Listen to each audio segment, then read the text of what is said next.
En este podcast abrimos el espacio para el profesor John Mario Muñoz Lopera, candidato a la rectoría de la Universidad de Antioquia. Él es doctor en Administración Pública y Gobierno, también es magíster en Ciencia Política y tiene un pregrado en Trabajo Social de la Universidad de Antioquia.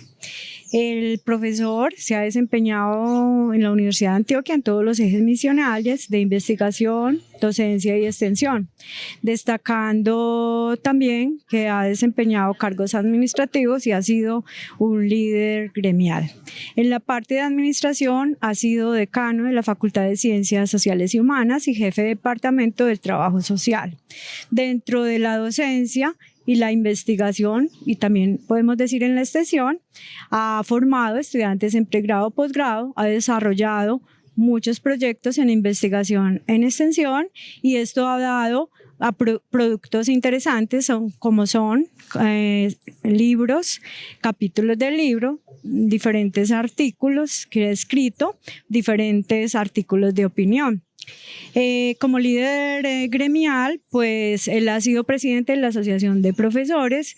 Todos recordamos en el 2018 que fue vocero para que la universidad consiguiera el presupuesto requerido y los profesores en especial recordamos la recuperación de los gastos de representación.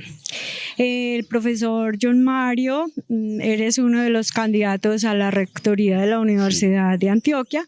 A mí me parece muy interesante esa visión que quieres dar a la universidad desde las ciencias sociales y humanas. Para abrir esta conversación te haría una primera pregunta. ¿La Universidad de Antioquia está en crisis o en transición? Gracias, Esperanza. Yo creo que el ecosistema educativo está en crisis por muchas cosas. La llegada de la IA al sistema educativo, la falta de recursos más estructurales al sistema educativo, digamos el cambio demográfico en la población estudiantil y las nuevas tendencias, digamos, de la información. Particularmente las universidades públicas creo que cargan un déficit estructural por la Ley 30, que es la que genera, digamos, los recursos para la universidad pública. Me explico un poco más. La Ley 30 tiene una fórmula que se llama el IPC. El IPC establece que las universidades, se les transfiere el IPC a las universidades, pero las universidades crecen mucho más que el IPC. Pongo el siguiente ejemplo. En el 1992, cuando empieza en vigencia la Ley 30, teníamos en la Universidad de Antioquia alrededor de 14.000 estudiantes. No habían tantos grupos de investigación, tantos doctores, tantos laboratorios, tantas sedes sesionales. Y hoy, más de 30 años después, tenemos casi 40.000 estudiantes, 8 sedes sesionales, el 70% de los profes vinculados tienen doctorado, hay mejores laboratorios y todo esto se hizo con recursos que la universidad debía conseguir. Entonces lo que vemos es que ese déficit estructural que hoy más o menos está en 377.000 millones es un déficit que carga, digamos, esa fórmula inercial, que esperemos que la reforma del artículo 86 y 87 mejore de acuerdo al índice de canasta educativa, en el cual estuvimos nosotros también trabajando para que ese artículo fuera viable en el Congreso. Tu proyecto tiene un eslogan muy interesante: por una universidad comprometida con la ciencia para la transformación social. Y es precisamente uno de los grandes retos de tu proyecto, el de la ciencia transformadora. Aquí entonces yo te haría algunas preguntas. Usted propone o tú propones entre 4 y 6 misiones institucionales de investigación. ¿Qué significa eso en concreto? El principio básico en la investigación, creo yo, debe ser transformador. Yo me baso mucho en una teórica que se llama Mariana Mazzucato, una economista italiana que ahora trabaja entre Alemania e Inglaterra, y ella habla que el Estado es el transformador y pone el ejemplo de la universidad como la universidad transformadora en relación a la investigación aplicada, la investigación como eje central del desarrollo territorial, la investigación como eje central, digamos, de la relación entre el profesor y el contexto o el medio en cual se mueve la investigación, digamos, haciendo investigaciones que tengan impacto. Pongo solamente un par de ejemplos. El hecho de que nosotros investiguemos sobre la producción de fármacos en la universidad y estemos creando la planta de medicamentos es investigación que genera impacto. Ya estamos produciendo medicamentos en la universidad. Hemos sido líderes en temas del análisis sobre el Alzheimer, por ejemplo, y tratamiento para el Alzheimer. Operación con corazón abierto es otro emblema de la universidad. En ingeniería hemos sido líderes en todo lo que tiene que ver con calentamiento global, buscando que los efectos se disminuyan. En las ciencias sociales hemos hecho trabajo psicosocial muy importante en relación a lo que significa, las patologías mentales, el efecto de la pandemia, etcétera. Entonces, un poco lo que quiero decir es que la investigación y la universidad, que se rige bajo los parámetros, del recurso público, tal como dice Mazzucato, que ya hace un análisis de todos los flujos, de la economía más importantes hoy, Apple, etcétera, para decir que esas empresas se financiaron inicialmente con recursos del Estado. Y hoy son las más ricas, pero no retribuyen tanto al Estado. Entonces ella dice, ¿por qué no volver a que el Estado tenga un protagonismo central, una competencia frente al neoliberalismo que usurpa todos los bienes estatales y que el Estado cumple un papel? Y el papel central lo cumple la universidad. Así que son esos retos que la universidad, debe cumplir en la investigación. Eso sin olvidar la investigación formativa y la necesidad de que los profes sigan produciendo, académicamente para lograr lo que tenemos hoy, la segunda mejor universidad del país. Bueno, muy interesante como todos tus argumentos, pero yo me preguntaría y me gustaría que tú me ayudaras a responder cómo se financia la ciencia transformadora si la universidad está en crisis. Sí.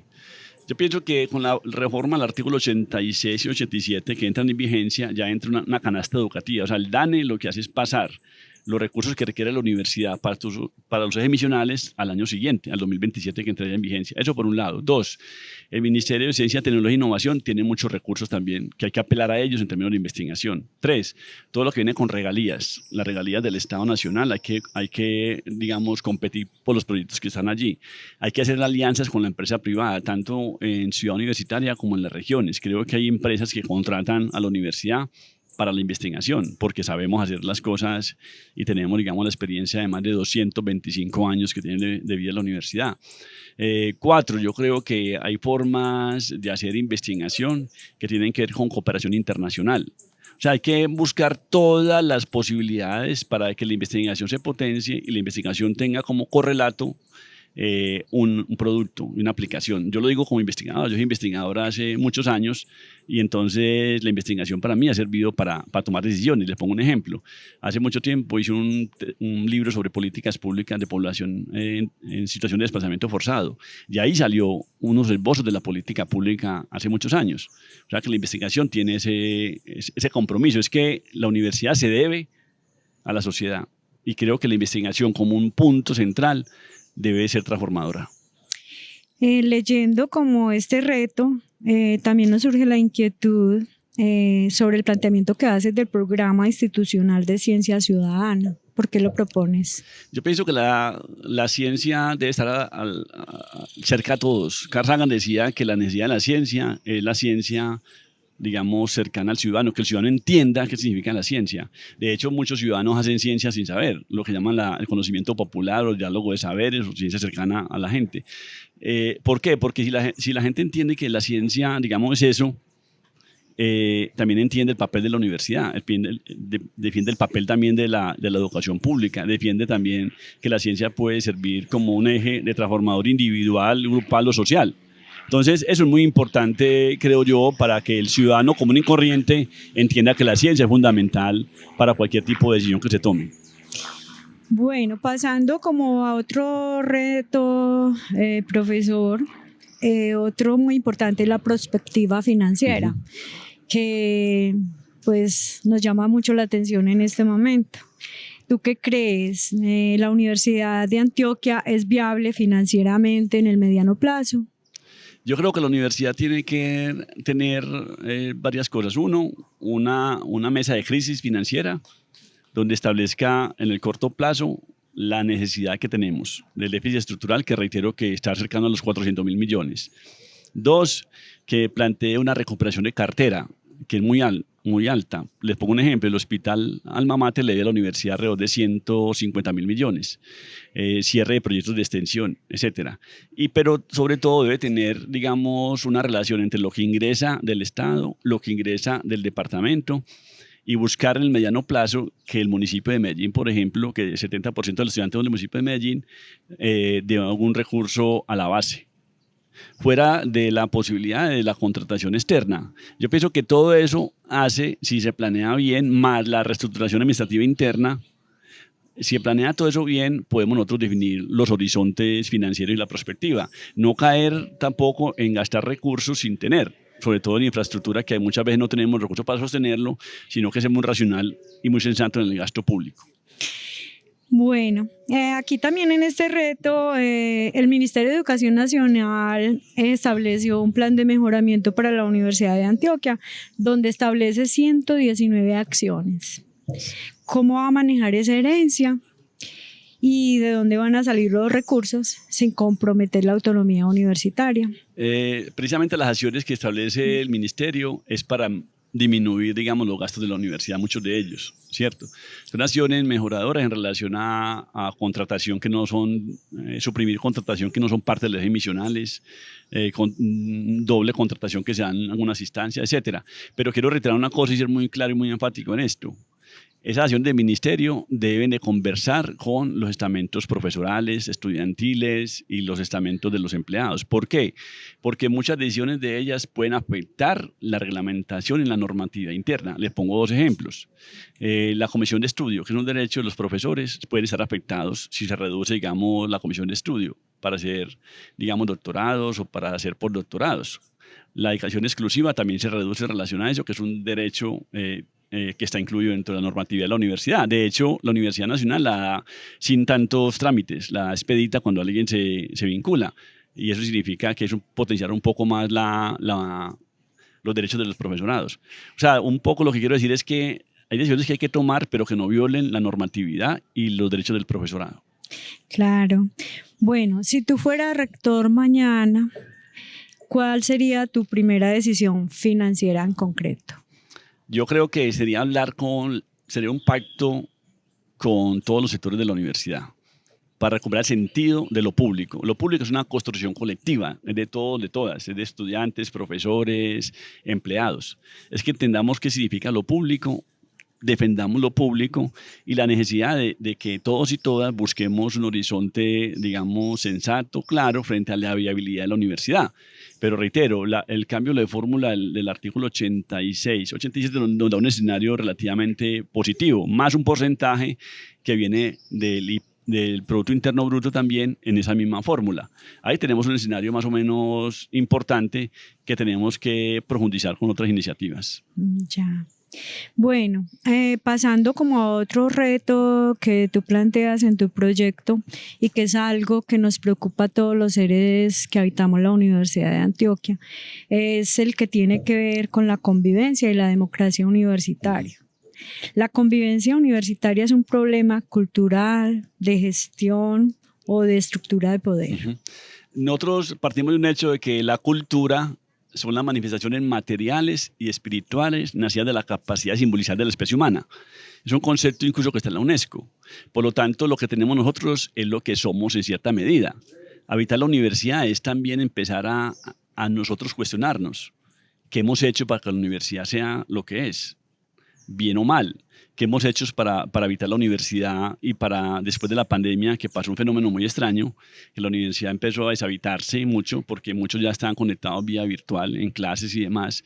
El espacio de la universidad, que era una oferta demasiado alta en términos culturales, habían cineclubes por montones, teatro, conciertos, etcétera, se ha perdido mucho como formación integral. Los espacios digamos, de diversión cultural, intelectual, deportiva, creo que hay que seguir potenciando. Creo que habitar la universidad es volver a construir el tejido duro de lo que significa lo público, lo colectivo, lo que de todos.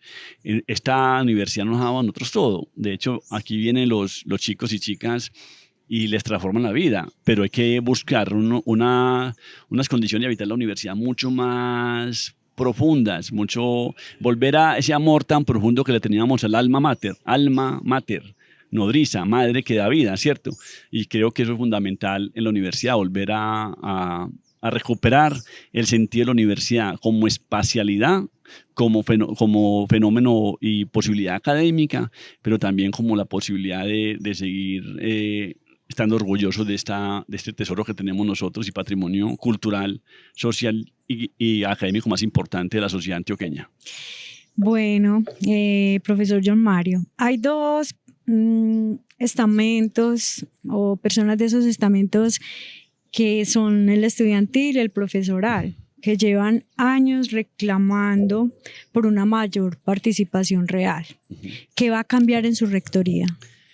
Yo pienso que, yo voy a dar ejemplo, si soy rector nombrado voy a dar ejemplo, yo pienso que los rectores no deben estar tantos periodos en el gobierno universitario. Eso es malo para la democracia, eso genera un clientelismo, no permite rotación de poderes, las ideas se van desgastando con el tiempo y creo que eso hay que generar una propuesta de llevar al Consejo Superior una propuesta de no reelecciones en la universidad, un compromiso de no reelecciones. 2, profundizar en toda la participación de los estudiantes en los consejos estudiantiles, de facultad, de escuela o instituto. 3, creo que es necesario que las decisiones de la universidad se tomen de manera más democrática, que puedan participar los profes, por ejemplo, de cátedra ocasionales en el Consejo Superior, que los empleados puedan participar también en decisiones universitarias que no participan, que los sindicatos tengan mayor poder, o sea, democratizar los procesos de la universidad. Pero sí quiero decir algo muy importante. Yo estuve en la reforma a la Ley 30, hasta el último día quedó un borrador. En ese borrador quedó consignado la necesidad de ampliar la representación en el Consejo Superior de los estamentos. Y los integrantes se van a ampliar. No significa ello que algunos estamentos o representantes no sean tenidos en cuenta. De hecho, hay muchos que pueden ser tranquilamente parte del Consejo Superior ad hoc, o sea, que ellos puedan decirnos qué piensan de la universidad sin necesidad de tener voto, pueden tener voz y no voto, pero ya sea ampliar ¿qué? A las comunidades étnicas, a las comunidades afros, digamos a todas las personas que habitan la universidad, que es mucha, aquí habitamos 40.000 personas y hay de todo un poquito, y la idea es que ampliar esa participación en democracia en el marco de la posible reforma a la Ley 30. Muy bien. Profesor John Mario, otro reto que también está en tu proyecto es el de la docencia, investigación y extensión. Aquí tenemos como algunas inquietudes y es, por ejemplo, cómo pasa la investigación de un artículo al impacto real en la vida de una comunidad.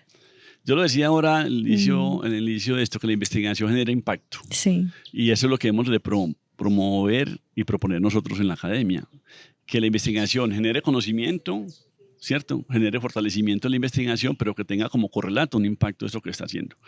Y eso se hace a través de las posibilidades o del objetivo del proyecto de investigación. Y hay que poner a conversar al investigador con los grupos sociales, con las comunidades a las cuales viene haciendo, digamos, referencias de investigación. Bueno, queríamos también saber, como que nos comentes qué se viene en temas de bienestar universitario en el caso de que llegues a ser rector. Sí, yo parto un diagnóstico. Los estudiantes de nuestra universidad, el 92% son de estrato 1, 2 y 3.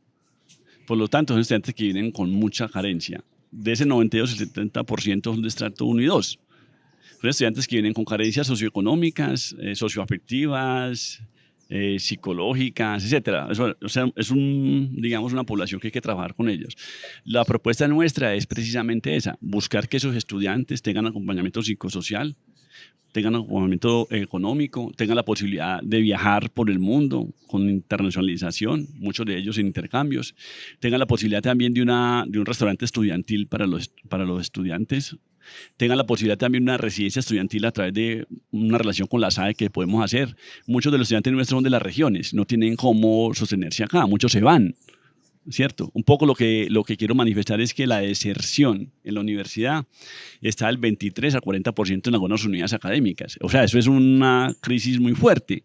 ¿Qué significa eso? Yo pongo la metáfora del balde. Es un balde con rotos que llega más estudiantes por cobertura, pero con esos huecos se van los estudiantes como si hubieran agua porque no tienen la posibilidad de sostenerse en la universidad. Aquí se van estudiantes por temas muy simples. Parece muy simples, pero que hay que ponerles cuidado. Un problema amoroso, un problema económico, un tema de depresión, etcétera. Hay que buscar que esos estudiantes no se vayan.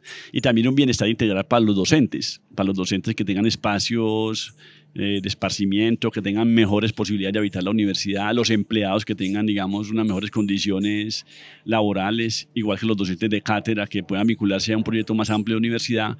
Y eso significa un replanteamiento del bienestar que llegue a todas las personas de la universidad.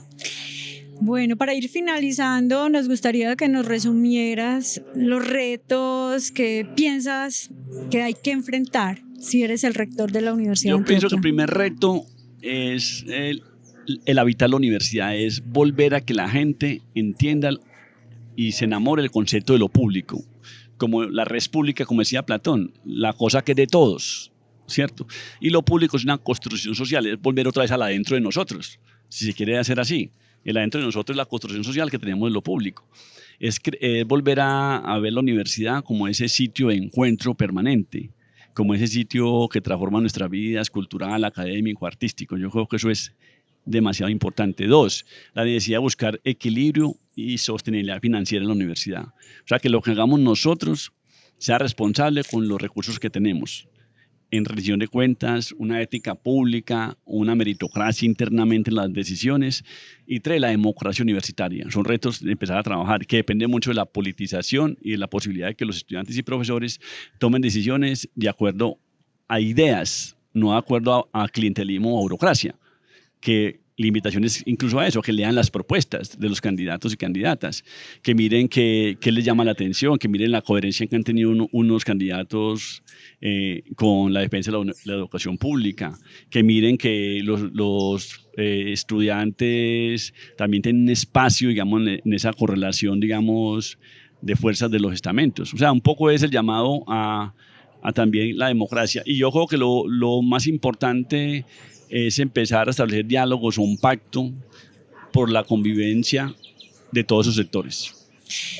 Este 4 de junio es la consulta electrónica a todos los estamentos de la universidad. ¿Qué tienes para decirnos y qué reflexión tienes acerca de la democracia universitaria?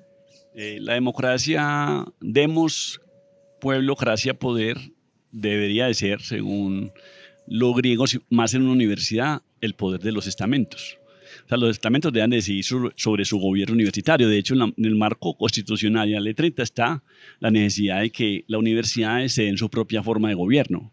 Partiendo de ese hecho, entonces pienso que la universidad debe de bajar los niveles de democracia a los diversos sectores y estamentos.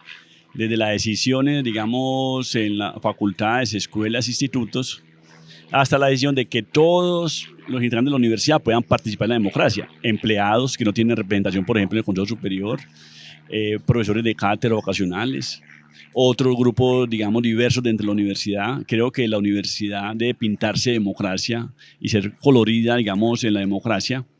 Y eso es parte, digamos, de lo que la universidad debe proponer. De hecho, está en el borrador de la Ley 30 la necesidad de ampliar la democracia a todos los estamentos y sectores, ¿cierto? Creo que no depende solamente de la decisión del Consejo Superior, sino que se respeten, digamos, las consultas y la decisión de la mayoría democrática de la universidad.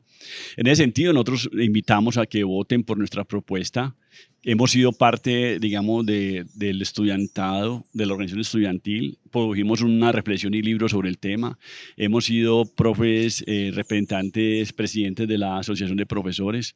Hemos estado en muchos espacios, en los espacios académicos, de profesoral, de diálogos con el gobierno nacional y tenemos coherencia frente a la propuesta. Así que invitamos a que este 4 nos acompañen con el voto, tanto estudiantes, profesores, empleados, jubilados, egresados, y mirar si juntos y juntas hacemos la universidad que nos merecemos y soñamos.